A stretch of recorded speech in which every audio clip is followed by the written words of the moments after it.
name, as I said, was Paul Hellyer. I'm a former Minister of National Defense for Canada. I served in 3 governments during a total of 23 and a half years as a Member of Parliament. Although as Minister of National Defense, I had sighting reports of UFOs. I was too busy to be concerned about them at the time because I was trying to unify the Army, Navy, and Air Force into a single Canadian Defence Force. And that itself was a kind of battle to the finish. So this was not high on my agenda. But about 10 years ago, I started getting interested due to a young man from Ottawa sending me material on the subject. I told him I was too busy to read it, but he had confidence that someday I would. He sent me a copy of Colonel Corso's book, The Day After Roswell.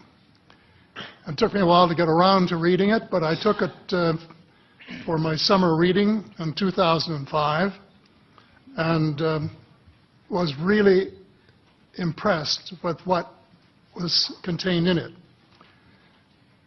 And what I thought to myself is there are huge issues here, huge issues. And the American people and the people of the world have a right to know what's going on because they're part of it. It's not just an isolated thing.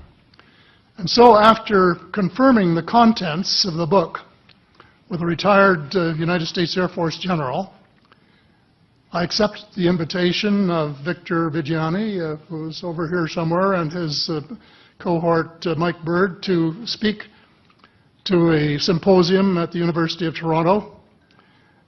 And I said, UFOs are as real as the airplanes flying overhead. That gave me the dubious distinction of being the first person of cabinet rank in the G8 group of countries to say so unequivocally.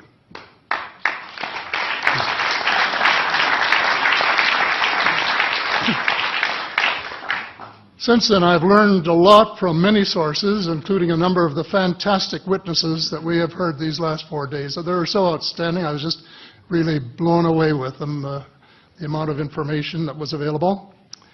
And I appreciate every single one of them.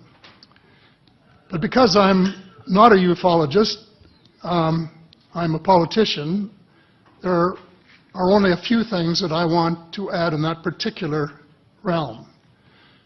First is that about in the 1960s sometime, it was a flotilla of UFOs headed south that crossed into NATO territory in Europe.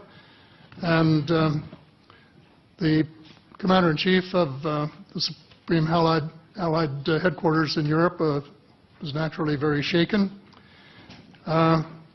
Fortunately, or maybe divine providence, before the panic button was pushed, the flotilla turned around and headed back north. Obviously, they had thought maybe they were Russian, and they were very concerned about it. Anyway, an investigation was launched into this whole subject, and a document was prepared which concluded that at least 4 species had been visiting Earth for thousands of years. And this is my own view at this stage as well. So, except for that, there are just a couple of things that we've talked about that I'd like to refer to. And one was that we were referring to them as they until this morning when Linda Moulton Howe, I think she was the first one, actually named 3 different species. I have brought my latest book called Light at the End of the Tunnel, A Survival Plan for the Human Species, as an aide-memoire, and I name 5 different species here. I'm aware of more now. As a matter of fact, I saw a document just a few days ago that mentioned 20. And I think you, Mr. Chairman, were interested in some of the places they might come from. And I have in here Zeta Reticuli, R-E-T-I-C-U-L-I, Reticuli, the Pleiades, Orion, Andromeda, and the Altair star systems. So I don't think we can more refer to them as they because they're not an amorphous mass. They are different species and consequently may have different agendas. I don't think we can say that they all have the same agenda any more than we could say that the United States, China, and Russia had the same agenda. Our real interests may be very similar, but as of now, our perceived interests are still quite far apart. One more observation before I begin what I want to say, and that is that we spent quite a bit of time talking about the 66-year-old cadavers. And I was glad to have Linda this morning finally say that there are live ETs on Earth at this present time, and at least 2 of them probably working with the United States government. The other species that I learned about not too long ago was called the tall whites. And this is when Paula Harris broke the story just a few years ago.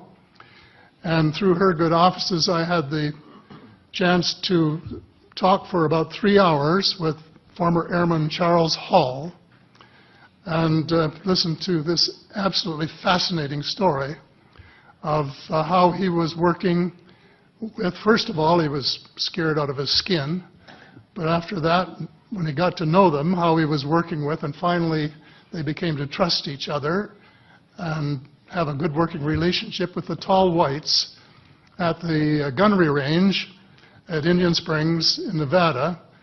And these tall whites were living on United States Air Force property and working in cooperation with the United States Air Force and sharing technology with them. He wrote a book, incidentally, called Millennial Hospitality. There are 4 different versions, but Paula says that Millennial Hospitality number 2 is the best. I think that's the one I read, and it's a very interesting read if you want to sort of get inside the problem of what it's like to bump into these people floating across the terrain in the desert. Enough on that for now. My interest is in full disclosure. And I just, my only caveat is I think probably I would say 95 to 98% full disclosure. I know of 1 or 2 things that I'm not sure should be in the public domain, at least yet. There will be someday, I'm sure, but not maybe immediately. But just as children survive the idea of the tooth fairy and Santa Claus when they become adult, I think that tax-paying citizens are quite capable of accepting the new and broader reality that we live in a cosmos teeming with life of various sorts. The fact that some other civilizations are more advanced than we are may be humbling. But that could be a necessary step in our survival.